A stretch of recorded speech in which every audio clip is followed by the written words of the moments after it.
SBY juga sama melakukan seperti itu ya. Iya Pak. Itu waktu undang-undang yang disahkan oleh DPR ya, tentang pemilihan kepala daerah tidak langsung. Nah kemudian kalau misalnya undang-undang Ciptaker itu kemudian tidak berlaku ya, karena 2 tahun nggak ada, apakah ada kekosongan? Tidak, karena akan kembali ke undang-undang yang lama. Saya ingat waktu MK menguji tentang pengadilan tipikor ya, eksistensi yang dicantelkan kepada undang-undang tindak pidana tipikor. Kalau presidennya tiba-tiba bermimpi buruk, pagi-pagi dia ngulang perpu itu, subjektif presiden.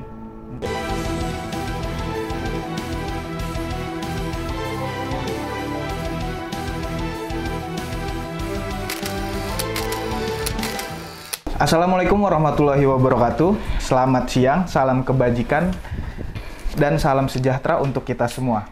Halo Sobat JSLG Official dimanapun kalian berada. Balik lagi bersama kita di konten Nalar Hukum. Jangan bilang melek hukum sebelum mengikuti nalar hukum. Sahabat-sahabat JSLG, semoga kita selalu diberikan kesehatan dimanapun kita berada. Pada kesempatan kali ini, saya, Husein, sebagai host yang akan menemani jalannya acara nalar hukum pada hari ini. Kurang lebih saya akan menemani sobat-sobat JSLG Official selama 30 menit ke depan.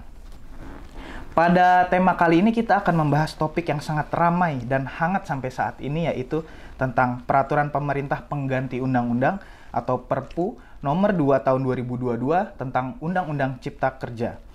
Yang kita akan bahas dari segi formilnya. Ditemani oleh dengan tamu spesial kita kali ini, yaitu Bapak Dr. Taufikur Rahman Syahuri, SH, MH. Selamat datang Bapak Taufik. Selamat datang.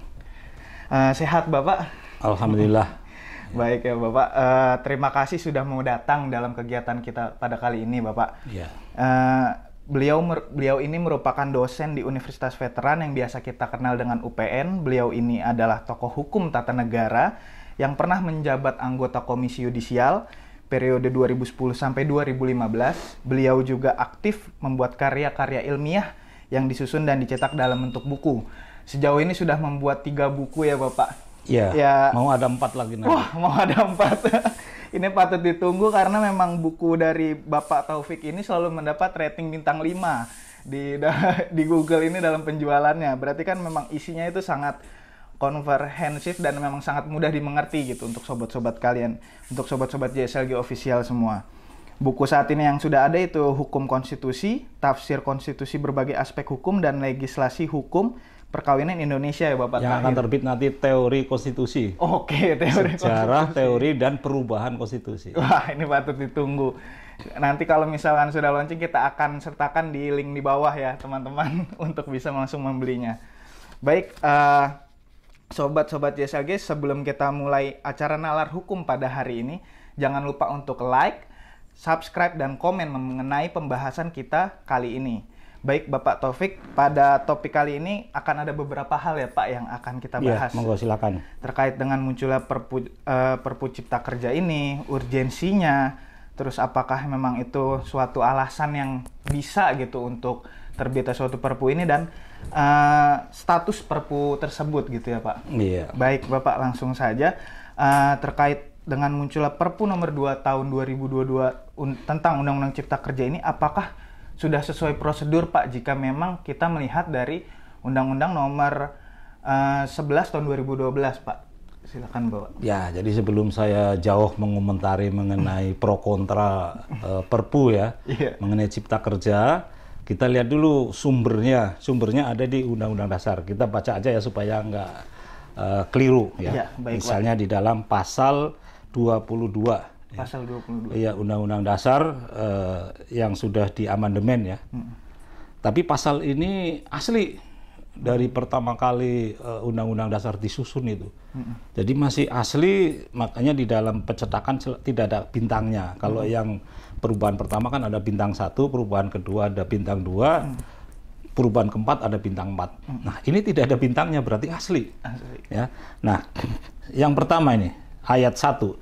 Dalam hal ikhwal kegentingan yang memaksa, Presiden berhak menetapkan peraturan pemerintah sebagai pengganti undang-undang. Ya. peraturan pemerintah itu harus mendapat persetujuan DPR dalam persidangan yang berikutnya. Jika tidak mendapat persetujuan, maka peraturan pemerintah itu harus dicabut. Jadi ada tiga ayat yang asli, dan ini ada hal yang bisa menjadi debatable, ya, yaitu mengenai hal ikhwal kegentingan yang memaksa. Biasanya di dalam Undang-Undang Dasar ini begitu ada di atas ada ayat, itu biasanya akan diatur dengan undang-undang. Biasanya kan begitu ya. Misalnya DPR memegang kekuasaan membentuk undang-undang. Terus rancangan undang-undang itu harus disetujui bersama dan dibahas bersama oleh Presiden DPR. Hal-hal yang terkait dengan undang-undang akan diatur dengan undang-undang. Nah, di sini nggak ada. Jadi bagaimana cara pembentukan Perpu, terutama syarat hal ikhwal kegentingan yang memaksa, ini seperti apa? Mestinya ini ada satu ayat lagi ya, mengenai hal ikhwal kegentingan yang memaksa akan diatur dengan undang-undang. Nah ini jadi tidak terjadi debatable di sini. Iya, nah benar. Sama seperti di Undang-Undang Dasar pasal 12. Ya, saya baca di sini. Presiden menyatakan keadaan bahaya, titik ya. Syarat-syarat dan akibat keadaan bahaya ditetapkan dengan undang-undang. Jadi untuk menyatakan negara dalam keadaan bahaya, Presiden nggak boleh suka-suka. Akan ditentukan ya, nanti syarat-syaratnya di dalam undang-undang. Jadi Presiden harus melihat undang-undang. Makanya pasal 12 ini jarang dipakai oleh Presiden. Kenapa? Karena dia harus mengikuti syarat-syaratnya. Iya. Apa yang dimaksud dengan keadaan bahaya? Nah, itu. Kalau di sini, ini kan cek kosong. Nah, di mana cek kosong ini? Iya, di pasal 22 ini. Hal ikhwal kegentingan yang memaksa. Ini cek kosong ini. Ya, kata-katanya Presiden berhak menetapkan peraturan pemerintah sebagai pengganti undang-undang. Peraturan pemerintah itu satu pikiran saja dari Presiden. Kalau undang-undang, Presiden dengan DPR. Jadi ini bisa gagasan dari Presiden, langsung bisa membuat peraturan pemerintah, dan peraturan pemerintah ini kedudukannya sama dengan undang-undang. Iya, peraturan pemerintah dalam Undang-Undang 11 tahun 2012 sama ya, Pak? Sama dengan undang-undang. Nah, padahal ini mengatur untuk seluruh bangsa. Ya. Tapi tanpa perlu izin dengan rakyat. Langsung dibuat peraturan pemerintah yang sama dengan peraturan pemerintah. Nah, sejak saat ditandatangani Presiden langsung berlaku. Meskipun isinya buruk, salah, atau benar, itu nggak penting. Yang penting sudah disahkan oleh Presiden, itu berlaku. Memang di dalam hal ini berlakunya ini kan dibatasi, ya, seperti ayat 2. Peraturan pemerintah itu harus mendapat persetujuan DPR dalam persidangan yang berikutnya. Artinya berlakunya sementara. Cuma pertanyaannya, berlaku sementara boleh nggak menelurkan kebijakan-kebijakan legal? Boleh, boleh. Karena itu legal. Iya, karena sudah berlaku. Ya. Lah, kemudian setelah dia menelurkan kebijakan-kebijakan ya di bawahnya, akibat dari Perpu ini kemudian dibatalkan oleh DPR.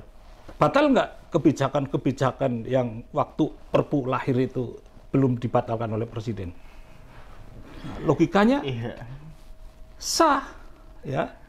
Jadi suatu kebijakan, suatu peraturan di bawahnya, ya, yang dikeluarkan dengan cantelan hukum yang legal, Perpu itu tetap legal meskipun Perpunya nanti ditolak oleh DPR. Ini kan bahaya ini. Iya.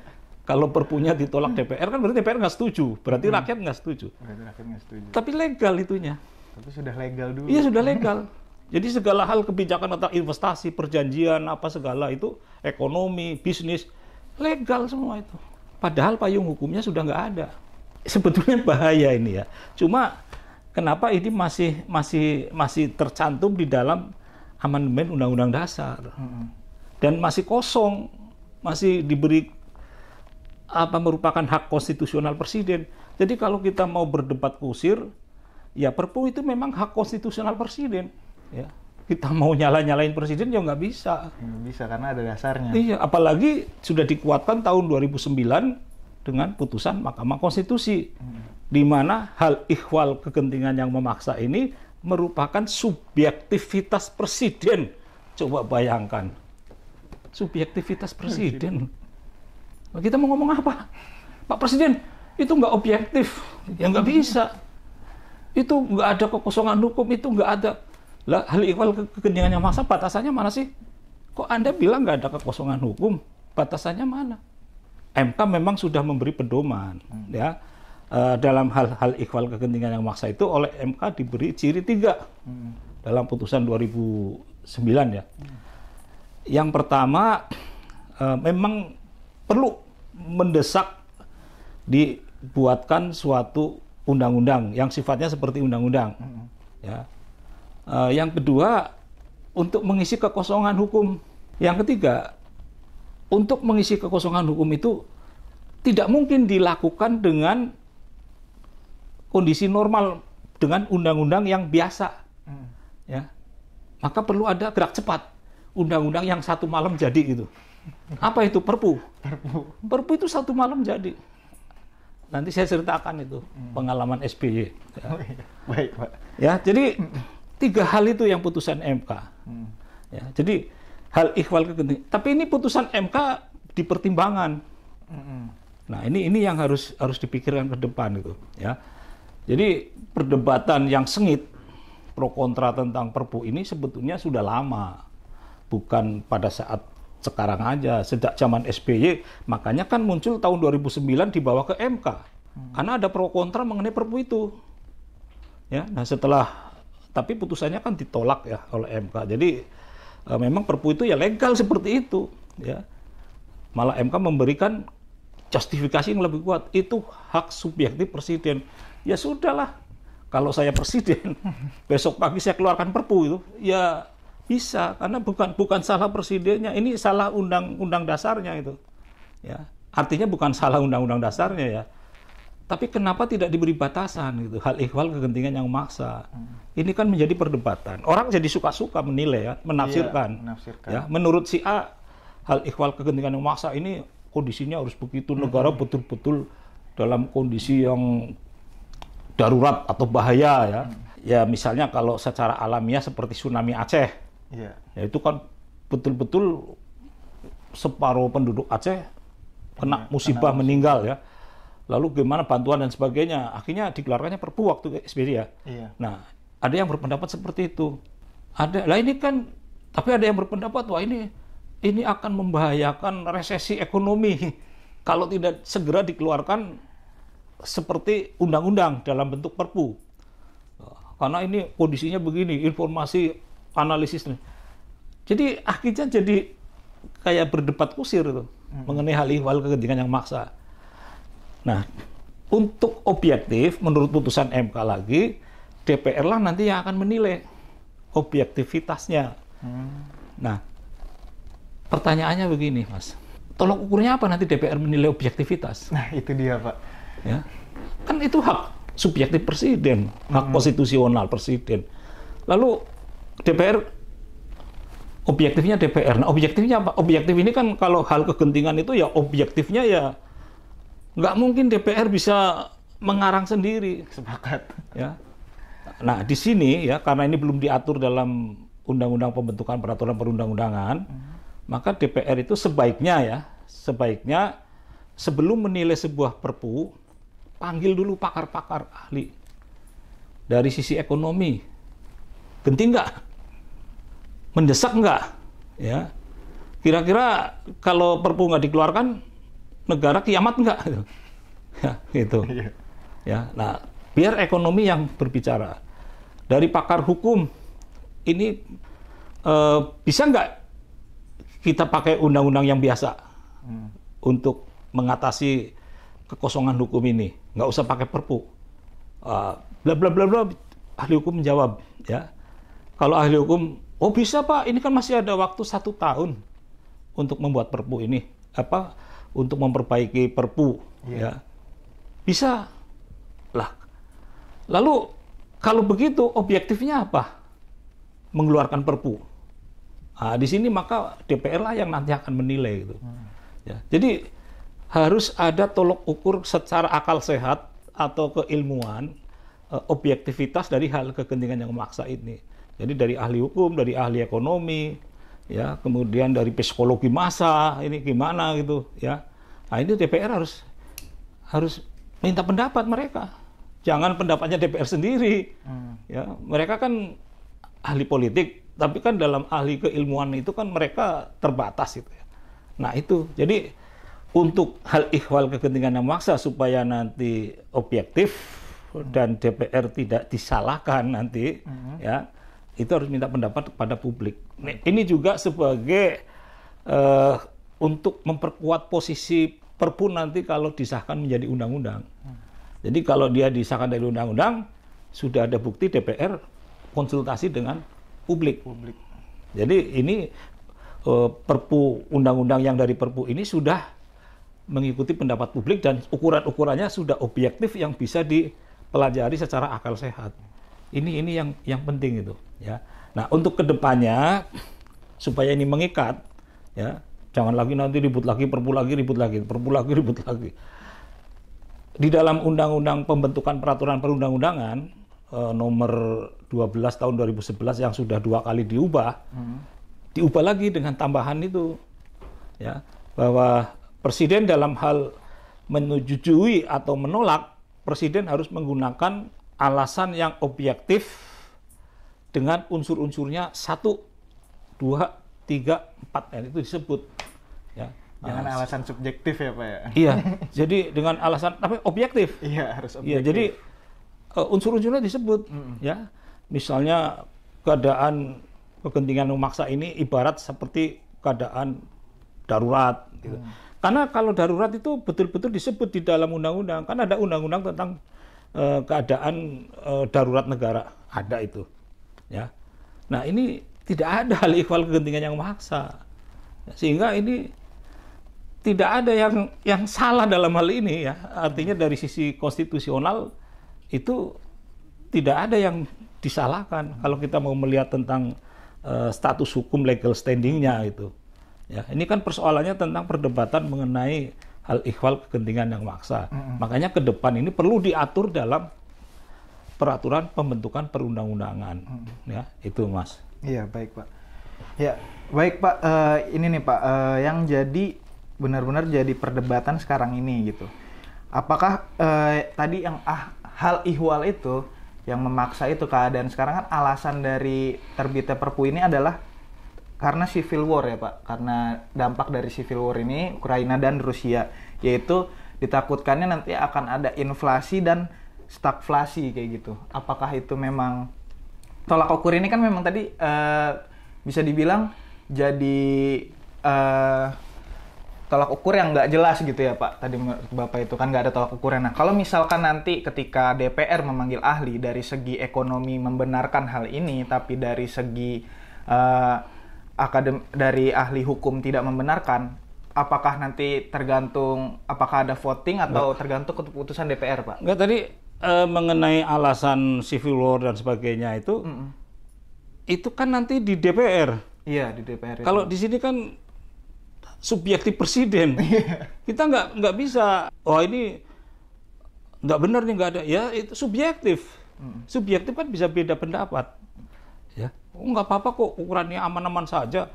Ya misalnya begitu, nggak ada resesi ekonomi Indonesia kuat tetap. Itu kan apa subjektif. Subjektifnya presiden. Pemerintah sebagai pemegang kebijakan merasa ketakutan itu. Saya khawatir hak subjektif presiden ini, ya. Kalau presidennya tiba-tiba bermimpi buruk, pagi-pagi dia ngulang Perpu itu, subjektif presiden, ya. Jadi nggak apa itu pandangan-pandangan kita yang ingin ya supaya ini objektif bawa ke DPR. Iya. Jadi semua ahli pakar dan sebagainya, ya, ahli ekonomi, ahli hukum, ahli yang lain-lain, pandangannya sekarang harus disampaikan ke DPR. Supaya itu menjadi tolok ukur DPR dalam menyetujui atau menolak Perpu itu. Ya, jadi nanti semua keputusan itu tergantung iya, DPR-nya. Kalau gitu. kita teriak-teriak misalnya ini tidak subjektif, ya susah orang ini MK mengatakan ini hak subjektif presiden, ya. Jadi agak posisinya agak susah gitu. Cuma yang penting kenapa ini nggak ditambahin ayatnya hal ihwal kepentingan yang memaksa gitu pada waktu amandemen itu. Nah, terus pertanyaan selanjutnya nih Pak terkait status Perpu tersebut jika memang dikaitkan, kan ini banyak nih yang ngomong kalau misalkan Perpu ini mengandung kekosongan hukum karena putusan nomor 91/PUU strip XV 3/2020 dalam putusan MK ya, itu ya Pak, yang memberi konstitusional bersyarat ya. Iya, terhadap Perpu. Ya. Konstitusional bersyarat. Ini ada 3 hal tadi yang disebut oleh putusan MK tahun 2009 kan? Iya, yang tahun 2009. Terjadi kekosongan hukum. Nah, sekarang kita melihat kepada prakteknya itu. Ya. Di dalam putusan MK itu kan diberi waktu 1 tahun. Iya. Ya, tidak konstitusional bersyarat. Ya, diperbaiki dulu. Nah, logika kita semua orang awam ya. Iya. Itu diperbaiki kan berarti dibuat undang-undang yang perubahan. Ya, melalui DPR dan Presiden dengan jangka waktu 2 tahun cukuplah. Iya, jangka waktu 2 tahun itu. Pemerintah sudah beritikat baik, dia memperbaiki tentang undang-undang P3, pembentukan peraturan perundang-undangan dengan sistem omnibus law dimasukkan dalam itu. Tetapi untuk perubahan undang-undang ini, kalau semangatnya di MK ini kan semangat partisipasi publik. Nah, ini kan amanat dari MK. Nah, ini yang kemudian tidak dilakukan oleh pemerintah karena menggunakan Perpu. Kalau Perpu boleh jalan pintas. Nah, ini yang dikritik oleh masyarakat. Iya, Pak. Ya, kenapa amanat dari MK ini nggak diikuti gitu? Ya, nah ini pemerintah pasti punya alasan tersendiri gitu. Tadi katanya ada kekosongan. Kalau menurut saya, kalau kita baca putusan MK itu tidak akan terjadi kekosongan. Seandainya ya. Iya, Pak. Undang-undang Cipta Kerja yang dinyatakan inkonstitusional bersyarat oleh MK ini 2 tahun berjalan, kemudian tidak ada perbaikan, berarti kan tidak berlaku. Lalu hukumnya apa terhadap ekonomi dan sebagainya, lingkungan hidup yang sudah dirubah-rubah itu? MK mengatakan kembali ke undang-undang yang lama. Ya. Jadi nggak ada kekosongan. Ya. Kan yang diubah itu ada berapa klaster? 12 atau apa ya? Lingkungan, undang-undang tenaga kerja, undang-undang banyaklah, ada 12-an ya. Itu kan sebagian kesehatan juga ya dirubah. Nah, kemudian kalau misalnya undang-undang Ciptaker itu kemudian tidak berlaku ya, karena 2 tahun nggak ada, apakah ada kekosongan? Tidak. Karena akan kembali ke undang-undang yang lama. Saya contohkan undang-undang ketenagalistrikan. Iya. Undang-undang ketenagalistrikan itu pernah dicabut oleh MK semuanya. Ya, semuanya undang-undang ketenagalistrikan dinyatakan tidak berlaku. Tapi MK memberi penjelasan bahwa dengan tidak berlakunya undang-undang tenaga listrik ini, maka undang-undang ketenagalistrikan yang lama itu berlaku kembali. Tidak ada kekosongan hukum. Iya, berarti nggak ada kekosongan nggak hukum. ada. Saya nggak ngerti kekosongan hukumnya itu di mana ini. Iya, jadi perdebatan kekosongan hukum ini memang sangat ramai dari kemarin, Pak. Makanya di sini katakanlah tidak ada undang-undang Cipta Kerja jalan kok. Semua undang-undang kan sudah ada semua. Undang-undang kesehatan sudah ada, undang-undang lingkungan hidup sudah ada, undang-undang tenaga kerja sudah ada. Ya. Iya. Nah ini, jadi dan itu berlaku lagi kalau misalnya undang-undang Ciptaker yang dinyatakan inkonstitusional bersyarat itu memang betul-betul tidak berlaku gitu. Nah, jadi sebetulnya MK sudah bijak ini memberi 2 tahun. Kayak dulu saya ingat waktu MK menguji tentang pengadilan tipikor ya, eksistensi yang dicantelkan kepada undang-undang tindak pidana tipikor. MK menyatakan itu tidak konstitusional, sehingga cantelan dari pengadilan tipikor itu tidak konstitusional. Tapi MK menyatakan tidak konstitusional itu dipending sampai 3 tahun. DPR dengan itikat baik dan pemerintah membuat undang-undang tentang pengadilan tipikor. maka belum 3 tahun Undang-Undang Pengadilan Tipikor itu sudah terjadi, ya, sehingga tidak ada masalah gitu. Nah ini seandainya 2 tahun dikerjain, ya mereka samalah misalnya buruh dan sebagainya tidak bicara, kemudian terjadilah perubahan Undang-Undang Cipta Kerja secara wajar, ya nggak ada masalah, tetap berlaku itu. Ya, ini seperti itu kondisinya. Seandainya 2 tahun itu cukup untuk membuat suatu undang-undang. Nah, baik Pak, berarti kan kalau dari segi keseluruhan sih kita memang udah bahas nih Pak. Nah, untuk tolak ukur apa sih Pak yang bisa kita bilang kalau Perpu ini akan berhasil kayak gitu, tolak ukurnya gitu, terkait Undang-Undang Cipta Kerja yang baru ini? Ya harapannya Perpu ini ya akan menghasilkan termasuk investasi negara yang bagus ya. Nah, kita belum bisa mengatakan berhasil atau tidak. Ya nanti mungkin setelah menjadi undang-undang DPR dan kemudian ternyata pengangguran itu berkurang, ya karena ini Cipta Kerja kan. Iya. Itu sehingga sangat minimalis, pengangguran itu sangat minim ya. Kemudian banyak investasi ya, tapi investasi yang tidak merugikan negara itu, ya itu tolak ukurnya. Jadi tolak ukurnya nanti dalam produk-produk hasil dari Undang-Undang Cipta Kerja itu. Iya. Ya. Baik. Berarti kita tunggu 2 tahun lagi nih Pak. Ya bisa 2 tahun, bisa 1 tahun aja bisa kalau memang itu sudah menjadi undang-undang ya. Cuma secara material ya saya kan nggak sampai ke sana ya. Iya. Ini kan banyak masalah sebetulnya. Banyak masalah terkait hal dan MK belum menguji ke sana. Yang diuji MK itu hanya formil.